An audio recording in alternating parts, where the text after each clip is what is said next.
दिन भर की चुनिंदा खबरों के साथ बस्तर की बात में आपका स्वागत है। मैं हूं मनीष भोजवानी।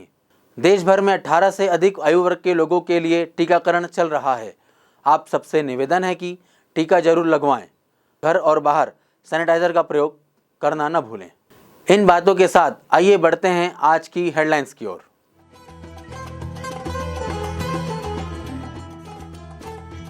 वीर सावरकर कम्युनिटी हॉल में एक्सपोर्टर्स कॉन्क्लेव का हुआ आयोजन। आजीविका मिशन से जुड़ी महिला स्व सहायता समूहों के कार्यों की नीति आयोग की टीम ने की सराहना। शिवशंकर और संतोष को मिला मोटराइज्ड ट्राईसाइकिल। और 2 दिन पूर्व सुभाष वार्ड में हुए ठगी के मामले में बस्तर पुलिस को मिली बड़ी सफलता। जेवरात की सफाई करने का झांसा देकर की गई थी ठगी। अब खबरें विस्तार से। देश में आज़ादी के 75वें वर्ष के अवसर पर भारत सरकार वाणिज्य एवं उद्योग विभाग द्वारा 20 सितंबर से 26 सितंबर तक वाणिज्य सप्ताह मनाया जा रहा है।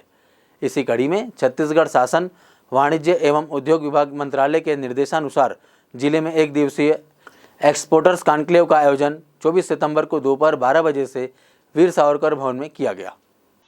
एक्सपोर्टर्स कॉन्क्लेव में वन एवं जलवायु परिवर्तन विभाग, जिला पंचायत ग्रामीण आजीविका मिशन, उद्यानिकी विभाग, कृषि विभाग, कृषि विज्ञान केंद्र, छत्तीसगढ़ हस्तशिल्प विकास निगम, रेशम विभाग, हथकरघा विभाग, महिला एवं बाल विकास विभाग द्वारा विभाग से संबंधित उत्पादों और जिले की निर्यातक इकाइयों के द्वारा अपने उत्पादों का प्रदर्शन किया गया। साथ ही इस आयोजन में जिले के वर्तमान निर्यातकों को निर्यात में आने वाली कठिनाइयों के संदर्भ में समीक्षा और जिले में निर्यात को प्रोत्साहित करने के लिए जिला निर्यात संवर्धन समिति की चर्चा हुई। आयोजन में मुख्य अतिथि के रूप में विधायक चंदन कश्यप, जिला पंचायत अध्यक्ष वेदवती कश्यप, महापौर सफीरा साहू, कांग्रेस के ग्रामीण जिला अध्यक्ष बलराम मौर्य के साथ कमिश्नर GR चुरेंद्र, अपर कलेक्टर अरविंद एक्का और अन्य गणमान्य लोग उपस्थित थे। बस्तर की विभिन्न जनजातियों में सिकल सेल और रक्तहीनता की पहचान और निदान के लिए जागरूकता शिविर का आयोजन भारतीय मानव विज्ञान सर्वेक्षण उप क्षेत्रीय केंद्र जगदलपुर के तत्वाधान में ग्राम पंचायत जाटम और ग्राम पंचायत सरगीपाल में हुआ। 22 से 24 सितंबर तक आयोजित इस शिविर में क्षेत्र के लोगों का रक्त परीक्षण किया गया, जिसमें लगभग 50% महिलाएं रक्तहीनता से पीड़ित पाई गई। मनोविज्ञान केंद्र संग्रहालय के कार्यालय अध्यक्ष डॉक्टर पीयूष रंजन साहू ने इस शिविर के बारे में हमें बताया। मैं डॉक्टर पीयूष रंजन साहू, कार्यालय अध्यक्ष भारतीय मानव विज्ञान सर्वेक्षण जगदलपुर, जो कि यहाँ का सब रीजनल सेंटर है छत्तीसगढ़ का, यहाँ जगदलपुर धर्मपुरा में है। हम लोग भारतीय मानव विज्ञान सर्वेक्षण के तरफ से करीब 5 साल हो गया एक प्रोग्राम चला रहे हैं। आप ये प्रोग्राम देख रहे हैं, जिसको हम लोग हेल्थ अवेयरनेस कैंप के बारे में हम लोग बोल रहे हैं। इसमें हम लोग थैलेसीमिया और सिकल सेल एनीमिया का जांच करते हैं और विभिन्न जितना बीमारी है उसका भी जांच करते हैं। हमारे पास लोकल जो एडमिनिस्ट्रेशन है, डिस्ट्रिक्ट एडमिनिस्ट्रेशन छत्तीसगढ़ सरकार के, वहाँ हमारे साथ डॉक्टर साहब लोग हैं साथ में और जांच कर रहे हैं। और ये जो जांच है करीब हम लोग 5 साल में 10 कम्युनिटी हम लोग कवर कर चुके हैं, जैसे माड़िया, अबुझ माड़िया, मुरिया, भतरा, हलवा और कमार, हिलकरुआ, ऐसे करीब 9 कम्युनिटी कंप्लीट हो चुका है। और ये 10वां कम्युनिटी है जो कि गदवा कम्युनिटी है। और गदवा कम्युनिटी पूरा छत्तीसगढ़ में देखें तो सिर्फ जगदलपुर जो ब्लॉक है उसी में ही पाए जाते हैं। और आज सरगीपाल में चल रहा है और परसों जाटम में चल रहा है, ये 3 दिन का कार्यक्रम। इस कार्यक्रम में हम लोग एक अवेयरनेस फैला रहे हैं। जो आपको जानकारी मिल रहा होगा कि थैलेसीमिया जो है, सिकल सेल एनीमिया है जो है, वो जेनेटिकल डिजीज़ है। जेनेटिकल डिजीज़ में जब नेक्स्ट जनरेशन में ये होता है तो बहुत दिक्कत होता है। इसका तो इलाज भी बहुत कष्ट साध्य है, जिसका इलाज भी नहीं है। इसके बोन मैरो ट्रांसप्लांटेशन एक इलाज और एक खून चढ़ाना। तो खून चढ़ाना में बहुत दिक्कत आ रहा है और बहुत पैसा भी लगता है। तो इस कार्यक्रम को हम लोग इसीलिए कर रहे हैं कि इस आदिवासी क्षेत्र में आदिवासी बहुल क्षेत्र में लोग बहुत दिक्कत में है, सब कोई देख रहे हैं। तो उनके पास हमारा जो टीम है, हमारा कलकत्ता में हेड ऑफिस में जो टीम है वो हमारे साथ सहयोग करके इस हर ग्रामीण क्षेत्र में आदिवासी इलाका में हम लोग जा रहे हैं डॉक्टर के साथ, यहाँ के एडमिनिस्ट्रेशन के साथ, और ये कैंप हम लगा रहे हैं। और इसमें हर थैलेसीमिया सिकल सेल एनीमिया के साथ साथ हर बीमारी का भी डॉक्टर साहब यहाँ पे प्रेस्क्राइब करते हैं। इलाज जो होता है इमीडिएटली दवाई देते हैं, और जो इलाज नहीं हो पाता है उसको हॉस्पिटल रेफ़र करते हैं ताकि ग्रामीण लोगों को कुछ सुविधा मिल पाए। तो यही हमारा, और ये ब्लड सैंपल कलेक्शन हेड तुरंत कलकत्ता जाएगा कल, और उसमें एनालिसिस होगा। उसके बाद हम लोग एक जेनेटिक कार्ड देंगे जिन लोगों का हम लोग सैंपल लिए हैं, ताकि वो आगे जब भी कोई दिक्कत आए, ब्लड का ज़रूरत है, तो उस कार्ड में उनका थैलेसीमिया और सिकल सेल एनीमिया का रिजल्ट लिखा जाएगा, ब्लड ग्रुप का भी वहाँ रिजल्ट लिखा जाएगा कौन सा ब्लड ग्रुप है, ताकि उनको फ्यूचर इलाज में बहुत सारे सुविधा मिलेगा। तो यही हमारा मेन उद्देश्य है। स्वास्थ्य विभाग के अधिकारी डॉक्टर रवि शुक्ला ने स्वास्थ्य जागरूकता शिविर के संबंध में और जानकारी दी। Doctor Ravi Shukla, post graduate medical officer, CSC Nangur. ये archaeological anthropological survey of India के द्वारा एक हेल्थ कैंप ऑर्गेनाइज़ किया गया है, जो कि गदबा जनजाति जो है छत्तीसगढ़ की एक वन ऑफ द ट्राइब है, जिसकी संख्या अप्रॉक्सीमेटली 500 से 600 के बीच है, जिसके मध्य ये सर्वे किया जा रहा है। मेनली जो सिकल सेल एनीमिया है और जो अलग अलग टाइप की हीमोग्लोबिनोपैथी होती है, उसके लिए यहाँ के पेशेंट्स या फिर जो कॉमन जो जनता है उनका ब्लड लेकर बाहर भेजा जा रहा है, जिनसे उनका एक DNA मैप तैयार होगा, और पर्टिकुलर किस क्रोमोसोम में कहाँ पे म्यूटेशन के कारण सिकलिंग हुआ उनको, इसके बारे में उनको एक पता चल पाएगा। दूसरा, जो कि अभी तक हम लोग, ये आज तीसरा दिन है सर्वे का, इसमें अभी तक हम लोग अप्रॉक्सीमेटली 400 के लगभग मरीज़ देख चुके हैं, जिसमें कि जितनी भी महिलाएं आ रही हैं, मोर देन 50% महिलाएं एनीमिक हैं, और ऐसी महिलाएं हैं जिनको समझाओ कि आप हॉस्पिटल जाओ तो जाना नहीं चाहते। तो हम लोग यहाँ पे बेसिक लेवल पे एक ट्रीटमेंट उनको दे रहे हैं। दूसरा, जिनको हॉस्पिटलाइजेशन की ज़रूरत है उनको यहाँ से CSC नानगुर भेजा जा रहा है, ताकि वो एडमिट हो जाएं, उनको जो भी IV ट्रीटमेंट मिल सके वो है। दूसरा, जो कि ज़्यादा देखने में आ रहा है कि एक हाइपरटेंशन है लोगों में, कि बाहर से देखने में तो लोग बहुत ज़्यादा तंदुरुस्त लगते हैं, अच्छा हेल्थ है, अच्छा बिल्डअप है, लेकिन फिर भी वो हाइपरटेंसिव हैं। मे बी शायद वो लोग सॉल्ट कंजम्पशन ज़्यादा करते हों, उसके कारण से हो, या फिर जिस भी कारण से, वो एक सर्वे का विषय है। लेकिन हाइपरटेंशन, डायबिटीज़ और एनीमिया, ये तीनों काफ़ी सारे मरीजों में अभी तक हम लोग यहाँ देखे हैं, जो कि अनडायग्नोज्ड थे। कई सारे तो ऐसे थे जिनका कि systolic blood pressure more than 200 pickup कर रहा था, उनको तुरंत हॉस्पिटलाइजेशन एडवाइस करते हुए महारानी या फिर CSC नानगुर भेजे हैं। तो ओवरऑल ये सर्वे बहुत अच्छा है, और लोगों को पता भी चल रहा है कि हमारे ब्लड में इतना हीमोग्लोबिन है, इतना हमारा शुगर है, जो कि उनको कभी भी पता नहीं था। ये पहली बार है, कई सारे मरीज़ हैं ऐसे हैं जिनको पहली बार पता चल रहा है कि हमारा हीमोग्लोबिन इतना है। उनको लगता था कमजोरी, या फिर उनको मांझ बोलते हैं यहाँ पे, या फिर लोकल भाषा में मांझ बोलते हैं ये लोग, तो उनको मांझ लगता था, लेकिन वो सोचते थे ऐसा मतलब कॉमन है हमको लग रहा है, लेकिन वो हाइपरटेंसिव है या फिर एनीमिक है बहुत ज़्यादा। ऐतिहासिक बस्तर दशहरा के मद्देनजर शुक्रवार को सीरासाल के समक्ष बारसी उतारनी विधान के साथ रथ निर्माण का कार्य शुभारंभ हुआ। नगर सीमा से लगे ग्राम बेड़ा उमरगांव और झार उमरगांव के ग्रामीण रथ का निर्माण करते हैं। सवाना जाति के लोगों द्वारा विधि विधान पूर्वक बारसी उतारनी के विधान के तहत रथ निर्माण में उपयोग होने वाले औजारों की पूजा की गई। परंपरा के अनुसार अंडा लाई प्रसाद चढ़ाने के साथ ही मोगरी मछली और बकरे की बलि भी दी गई। विश्व प्रसिद्ध बस्तर दशहरा महोत्सव के दौरान हर वर्ष नए रथ का निर्माण होता है। इस वर्ष 4 चक्के के फूल रथ का निर्माण होगा, क्योंकि पिछले वर्ष 8 चक्के का रथ बना हुआ था। फूल रथ की परिक्रमा दशहरा के प्रारंभ में ही होती है, इसलिए निर्माण के लिए काफी कम समय रह गया है। इस संबंध में रथ बनाने वाले दल के मुखिया दलपति ने एक रोचक जानकारी देते हुए बताया कि निर्माण का कार्य केवल सांवरा जाति के लोगों द्वारा ही किया जाता है, लेकिन वर्तमान में बस्तर मूल निवासी अन्य जाति के लोग भी रथ निर्माण के कार्य में सहयोग करते हैं, जो कि परंपरा के विरुद्ध है। इसलिए ग्रामीणों के द्वारा उन्हें दंडित किया जाता है और वे इस दंड के रूप में तय जुर्माना की राशि भरते हैं। रथ निर्माण कार्य के एवज में इन कारीगरों को परंपरा के अनुसार चावल, दाल और तेल का भुगतान किया जाता है। पिछले वर्ष इन्हें 22,000 रुपए मानदेय की राशि दी गई थी। इस वर्ष ये कारीगर 25,000 रुपए की मांग करने की बात कह रहे हैं। पति कौन गांव से आए हैं? बड़ा उमर गाँव क्या काम के लिए आए हैं? और मतलब रथ बनाने आए हैं। जार उमर गाँव बड़ा उमर गाँव दोनों गांव मिल के आए हैं। अच्छा। और मिल के हम लोग पूजा कर रहे हैं रथ बनाने के लिए। आज क्या है? आज बारिश उतरने का है पूजा। तो इसमें आप क्या करते हैं? यहाँ फिर मतलब जो मंगरी मछली जो फूल पान जो पान सुपारी जाए जो एक बकरा काट देते हैं, उससे में औजार हम चला सकते हैं। कल से हम लोग चालू करेंगे।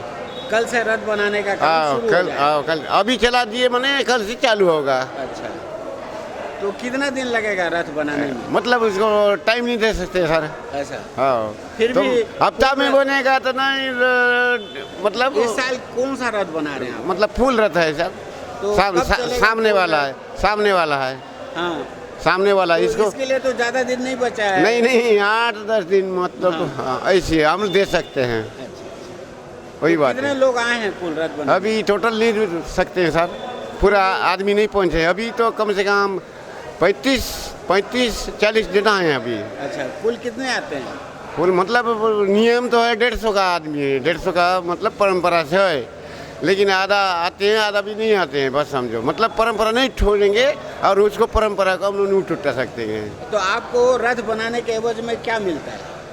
वही मतलब 1 किलो चावल तो अच्छा, वही तो है, दाल नमक तेल, मतलब साग सब्जी नहीं देते, मतलब दाल। हाँ। बस यही अच्छा, है। कुछ पैसा भी देते हैं? आए बोले तो देते हैं ना, तो कहाँ से देते हैं। तो कितना दिए थे पिछले साल?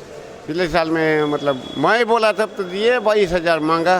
तो इस साल आप क्या चाहते हो? इस साल में थोड़ा बड़ा होगा ना, अगली सामने वाला है ना, हाँ, मैं 25 बिना नहीं छोड़ूंगा। ऐसा ना?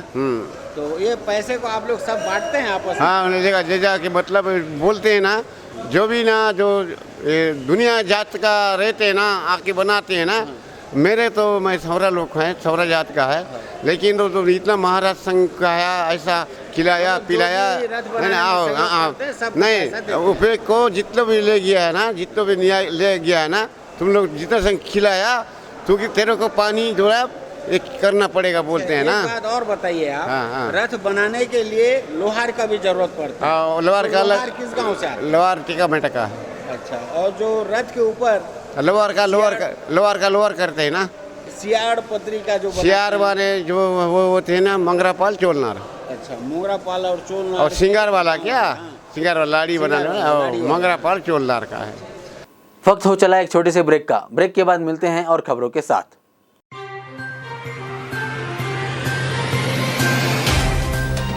सफर जगतुगुड़ा से जगदलपुर का, नित नई करवट लेता शहर हमारा, चौक चौराहों से होता हुआ विकास की गाथाएं गढ़ता बस्तर हमारा। कई रंगों से सराबोर कितनी ही कहानियों को समेटे, कहीं विकास के सोपान तो कहीं सरकारी दावे और उनका सच।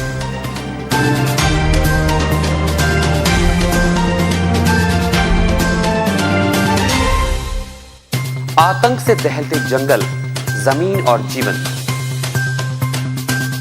साहस और धैर्य से करवट लेती जिंदगी, राजनीति की चौसर के जाने अनजाने दांव, व्यवस्था की खूबी कमी और खामी, खूबसूरत नजारे। अब होगी हर बात हमारे साथ, बस्तर की बात।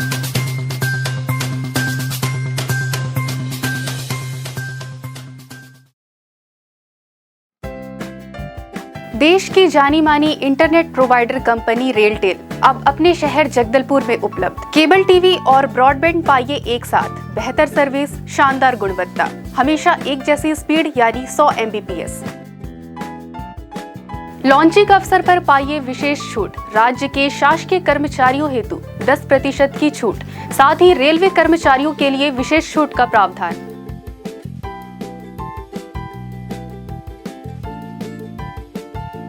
इंटरनेट कनेक्शन हेतु तत्काल अपने केबल ऑपरेटर से संपर्क करें या कॉल करें 9425262386 पर या 9617185020 पर।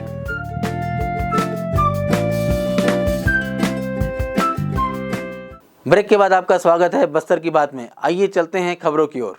बकावंड विकास खंड के चितालूर, डोडरेपाल, किंजौली में राष्ट्रीय ग्रामीण आजीविका मिशन अभियान के तहत महिला स्व सहायता समूह से जुड़ी महिलाओं के द्वारा किए जा रहे कार्यों की नीति आयोग की टीम ने सराहना की। महिला स्व सहायता समूह द्वारा चितालूर में चैनलिंग निर्माण का कार्य किया जा रहा है।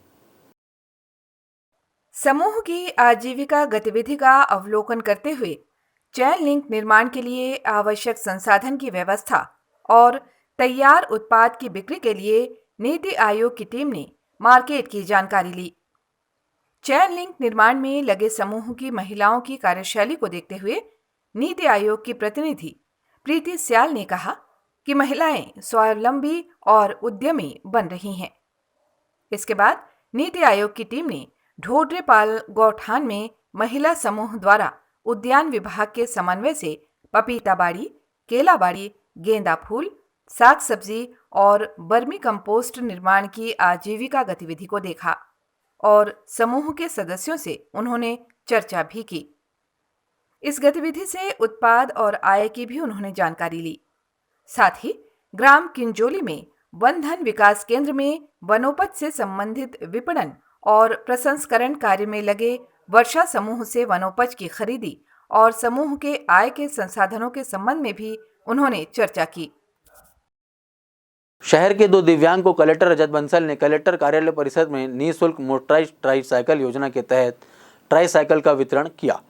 ट्राईसाइकिल प्रदान करते हुए कलेक्टर ने शिवशंकर राव और संतोष शर्मा को शुभकामनाएं दी। सन सिटी निवासी शिवशंकर राव ने बताया कि वे जोमेटो में 2019 से फूड डिलीवरी का कार्य कर रहे हैं और हस्तचलित ट्राईसाइकिल का उपयोग कर डिलीवरी देने का काम भी कर रहे थे। समाज कल्याण विभाग में निःशुल्क मोटराइज्ड ट्राईसाइकिल योजना की जानकारी मिलने के बाद उन्होंने आवेदन किया था। विभाग द्वारा दी गई इस ट्राईसाइकिल से अब कम समय में फूड वितरण करने की सहूलियत मिलेगी। इसी प्रकार गंगा मुंडा वार्ड निवासी संतोष शर्मा ने ट्राईसाइकिल प्रदान करने के लिए कलेक्टर सहित समाज कल्याण विभाग का आभार माना। इस अवसर पर समाज कल्याण विभाग के उप संचालक वैशाली मरडवार सहित अन्य अधिकारी कर्मचारी उपस्थित थे। नगर निगम क्षेत्र के सुभाष वार्ड की एक घर में सोने चांदी के आभूषण को साफ सुथरा कर चमकाने का झांसा देकर ठगी करने वाले अंतर्राज्यीय ठग पर कार्रवाई करने में बस्तर पुलिस को सफलता हासिल हुई है। हम आपको बता दें कि 20 सितंबर की सुबह सुभाष वार्ड के एक घर में 2 व्यक्तियों ने तांबे के बर्तन और चांदी और सोने के आभूषणों को साफ करने की बात कहकर तांबे के बर्तन और चांदी के आभूषणों को साफ कर दिया और पीड़िता को यह कहकर झांसा दिया कि उसके सोने के जेवरात को कुकर में रासायनिक पानी में डालकर उबालने से सोना चमकने लगेगा और आरोपियों के द्वारा पीड़िता के जेवरात को कुकर में डाल दिया गया और उसे गर्म करने को कहा गया। जब पीड़िता कुकर गर्म करने गई तब आरोपी मौके से फरार हो गए। कुकर गर्म करने के बाद खोलने पर सोने के आभूषण कुकर के अंदर नहीं थे। मामले में प्रार्थिया कृष्णा देवंगन की रिपोर्ट पर 2 अज्ञात आरोपियों के विरुद्ध धारा 420, 34 भारतीय दंड विधान का अपराध पंजीबद्ध कर अनुसंधान में लिया गया। मामले में वरिष्ठ पुलिस अधीक्षक जितेंद्र सिंह मीणा और अतिरिक्त पुलिस अधीक्षक ओम प्रकाश शर्मा के मार्गदर्शन, नगर पुलिस अधीक्षक हेम सागर सिदार के पर्यवेक्षण और थाना प्रभारी एमन साहू के नेतृत्व में टीम गठित कर अनुसंधान किया जा रहा था। मामले में तकनीकी साक्ष्य, आसपास के चश्मदीद साक्षी और मिशन सिक्योर सिटी के तहत सीसीटीवी कैमरों के माध्यम से आरोपियों और वाहन की पहचान हुई। कार्रवाई के आधार पर ज्ञात हुआ कि आरोपी पश्चिम बंगाल क्षेत्र में हैं। सूचना पर उप निरीक्षक पीयूष बघेल और प्रमोद ठाकुर के नेतृत्व में टीम गठित कर पश्चिम बंगाल की ओर रवाना किया गया था। टीम ने एक संदिग्ध व्यक्ति की पहचान की और घेराबंदी कर उसे पकड़ा। पूछताछ करने पर उसने अपना नाम अनिल गुप्ता निवासी कलकत्ता पश्चिम बंगाल का होना बताया और पूछताछ पर बताया गया कि उसका दूसरा साथी जगदलपुर में ठगी के कार्य को अंजाम देता था। आरोपी अनिल गुप्ता के कब्जे से 2 नग कंगन, 1 चैन और 1 मोटरसाइकिल बरामद कर उसे जब्त कर लिया गया है। जब्तशुदा संपत्ति की अनुमानित कीमत 2 लाख रुपए आंकी गई है। मामले में आरोपी अनिल गुप्ता को कलकत्ता से गिरफ्तार कर कार्रवाई की गई। एक अन्य आरोपी की पता तलाशी की जा रही है। चलते चलते आइए फिर एक नजर डालते हैं आज की हेडलाइंस पर।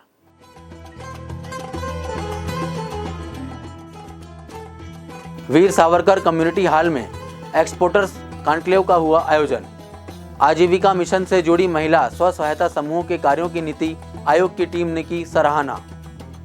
शिवशंकर और संतोष को मिला मोटराइज्ड ट्राईसाइकिल। और 2 दिन पूर्व सुभाष वार्ड में हुए ठगी के मामले में बस्तर पुलिस को मिली बड़ी सफलता। जेवरात की सफाई करने का झांसा देकर की गई थी ठगी। बस्तर की बात में आज सिर्फ इतना ही। फिर मुलाकात होगी कुछ और खबरों के साथ। तब तक के लिए दीजिए इजाजत। नमस्कार।